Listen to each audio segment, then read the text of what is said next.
Pokémon Arceus vem aí, novos remakes foram anunciados e Pokémon está fazendo 25 anos. Então, qual é a melhor forma de celebrar isso? É claro, destruindo infâncias. Hoje nós vamos ver juntos 50 polêmicas, controvérsias, segredos, curiosidades sem noção sobre a franquia de monstrinhos mais amada do mundo. E para isso eu trouxe um dos caras que mais me inspirou quando o assunto é roteiro, além de ser um dos mais viciados em Pokémon que eu conheço. E só por ter o Jiren aqui, esse vídeo já merece seu like e sua inscrição. Então enquanto você tá aí fazendo a sua parte, ajudando esse aqui que não tá ganhando nada fazendo esse vídeo, mas tá fazendo por prazer, eu gostaria de dizer, seja bem-vindo, Jiren, é uma honra. Porra, mano, valeu demais pelo convite, ainda mais pra falar sobre Pokémon, né, franquia que eu quase não gosto. Mas é isso, já adianta seu like que o conteúdo do vídeo de hoje tá recheado de curiosidades absurdas sobre Pokémon, tanto que a Nintendo adoraria manter tudo como segredos dos games.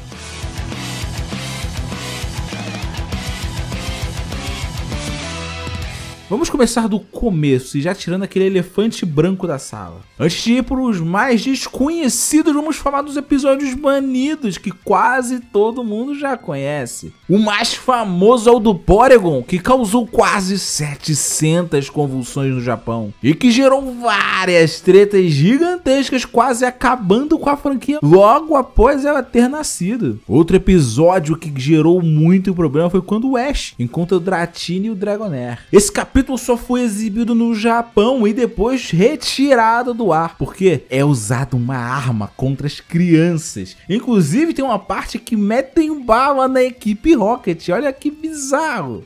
Essa próxima polêmica vai servir também para revelar um dos grandes mistérios do anime, afinal de contas, eu garanto que em algum momento da sua vida você já se perguntou: quem diabos é essa garota que aparece na abertura original de Pokémon? Tô errado? Não tô, né? A real é que na versão japonesa, a letra diz que o Ash vai capturar Pokémon até dentro da saia dessa mina, o que é curioso, né? Porque o que diabos um Pokémon estaria fazendo ali dentro? Mas essa não foi a única treta com saia na franquia. Tipo, na carta do Grimer em Pokémon TCG, por exemplo, o bicho tá assim, olhando desse jeito pra debaixo da saia de uma estudante e ficou tão descarado que até mudaram a direção dos olhos do Grimer pra outro lugar. A real é que essa primeira versão de Pokémon TCG era toda errada. Tipo, olha essa carta da Misty nadando bem à vontade com sua Starmie. O problema é que foi tão, mas tão à vontade que no ano seguinte a carta foi refeita pra algo mais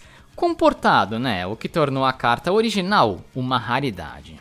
E o que falar dessa carta aqui? Com essa imagem você já sabe com que a franquia foi associada. Até explicar que esse era um símbolo Manji que fica na direção contrária do que você tá pensando, aí já era tarde. A carta acabou banida. Mas, entre outros significados, o Manji quer dizer boa sorte, além de demarcar tempos budistas. Só que não ficou só na carta. No episódio 13 da 6ª temporada do anime, tem essa infame saudação. Era pra ser uma paródia, mas decidiram mudar quando trouxeram pro ocidente. Já o sprite original do Registeel em Diamond and Pearl é desse jeito aí no Japão. Mas a gente só conheceu a versão ocidental modificada. Já o Kadabra tem alguns riscos na barriga que foram interpretados como uma referência à SS, uma organização muito da barra pesada daquela Alemanha escrota lá. Mas que na verdade, esse símbolo na barriga do Kadabra são os símbolos vistos nas cartas Zener, usadas para testes de percepção extrasensoriais. De qualquer forma, Kadabra sumiu dos animes desde então. A polêmica mais recente relacionada a essas coisas foi um memorial em homenagem às vítimas desse tempo horrível que houve na Alemanha e na Europa, onde o Pokémon GO disponibilizou vários Pokémons para serem capturados dentro das homenagens às vítimas. Bizarro. Mas a produtora do game já pediu desculpas e retirou esse e outros museus, homenagens e memoriais do jogo. Outros locais que acabaram Entre aspas, lembrados por Pokémon foram Los Angeles e Nova York, já que as siglas dessas cidades eram os nomes originais do Koffing e Weezing, justamente por representarem a poluição. Só que depois da beta dos primeiros jogos, tudo indica que a própria Nintendo exigiu a troca dos nomes, o que tecnicamente faz sentido, né? Mas nem todas as polêmicas foram alteradas. Um exemplo icônico disso é o velho safado da primeira geração de Pokémon, que fica espiando as meninas tomando banho do lado de fora da casa. Complicado, né? Pois é, outro momento impossível de esquecer também é a curiosa treinadora aquática em Pokémon X e Y, porque quando você se encontra com ela, rola esse papo aqui. Se eu estou usando biquíni, onde eu coloco minhas Pokébolas? Hehehe, segredo de mulher. Inclusive, se você souber onde ela enfia as Pokébolas, diga aí nos comentários, porque eu tô honestamente curioso com isso. Só me pergunto como a Nintendo, que é a Nintendo, né, autorizou um negócio desse.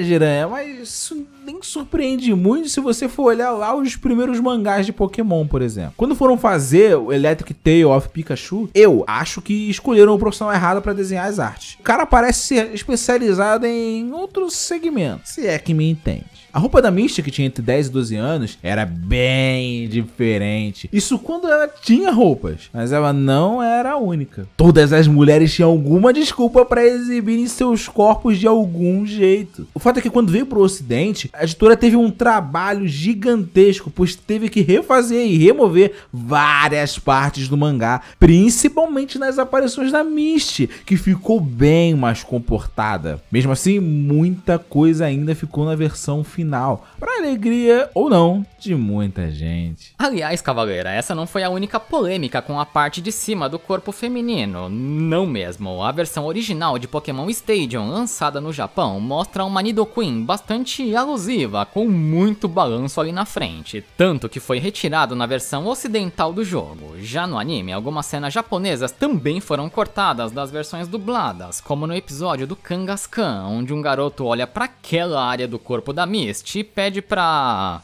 mamar nela, assim mesmo, sem convidar pra sair ou sequer pagar um lanche. Que garoto abusado, rapá. Mas enfim, né, outra censura do anime no ocidente foi no episódio da Miltank, onde acharam uma boa cortar a parte onde os Pokémon se deliciam com o leite saindo dela. Essas polêmicas com Pokémon acabaram chegando na PETA, que é uma organização americana pelos direitos dos animais. Em 2012, de alguma forma, ela ligou os jogos de Pokémon a maus tratos a animais e gastou uma grana gigante para fazer e lançar duas versões creepy bizarras dos games da franquia. E você pode ver mais detalhes nesse vídeo sensacional que tá aparecendo aí no card, que o Jiraiya fez há muito tempo atrás. Acabando o vídeo aqui, você clica aí nesse izinho aí em cima que você vai ver esse vídeo bizarro. Mas você sabe o que gerou toda essa ira da PETA? É que em 2010, nos jogos Black and White, os vilões são a Team Plasma, um grupo de ativistas pelos direitos dos Pokémons, e são retratados como medievais, cujos líderes surtaram e começaram a fazer coisas malucas. Coincidência? Me diz você aí nos comentários. O pior é que não foi só com grupos militantes como a PETA que Pokémon teve polêmicas, não mesmo. Tiveram outros que não gostaram de alguns detalhes do jogo, como o fato da franquia ter casos de Pokémon e humanos trocando de gênero, tipo a Azurill fêmea, que quando evolui pra Marill tem uma chance em 3 de se redescobrir macho no processo de crescimento, ou a NPC Beauty, que em Pokémon X e Y diz que após um processo de transformação, e na versão japonesa graças à ciência médica, ela pôde deixar de frequentar uma academia só pra homens e ir pra uma academia só pra mulheres. Sutil, eu sei, mas cê sabe, né, gerou algumas controvérsias. Outro caso é logo no começo dos primeiros jogos, onde aparece o professor Carvalho mostrando o seu Nidorino, mas ele grita como uma Nidorina.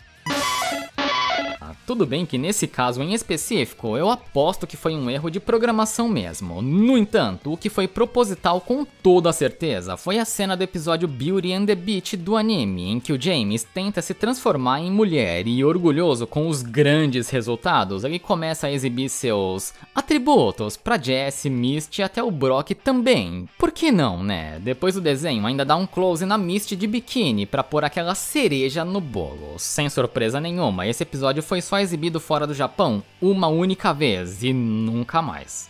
Cara, eu acho que o problema mais famoso com grupos sociais foi graças a Pokémon Jinx, que foi acusada de ser ofensiva à população negra. Só que, na verdade, ela é uma homenagem a Brunhilda, a Valkyria, uma famosa cantora de ópera, e foi criada com a intenção de agradar o público jovem que aderiu à moda Ganguro, que era um sucesso enorme lá no Japão na época do desenvolvimento do game. De qualquer forma, a Jinx teve sua cor alterada depois da polêmica. Desde então, a Pokémon Company vem tomando muito mais cuidado com isso. Ou não.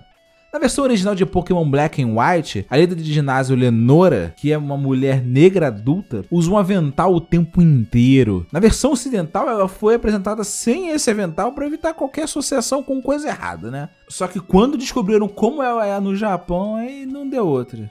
Mais treta. Na verdade, ela usa esse avental para trabalhar como arqueóloga. E o avental protege suas roupas durante a escavação. Além desses casos, Pokémon foi acusado de ser anticristão, de ser a favor de trabalhos forçados e recebeu 2 sentenças de fátua da comunidade islâmica por Pokémon ir supostamente contra o Alcorão. Além de ter reprovação oficial de Saddam Hussein, que tentou barrar o anime porque no entendimento dele, Pokémon tem mensagens subliminares nos nomes dos monstros para promover o judaísmo. Bizarro, né?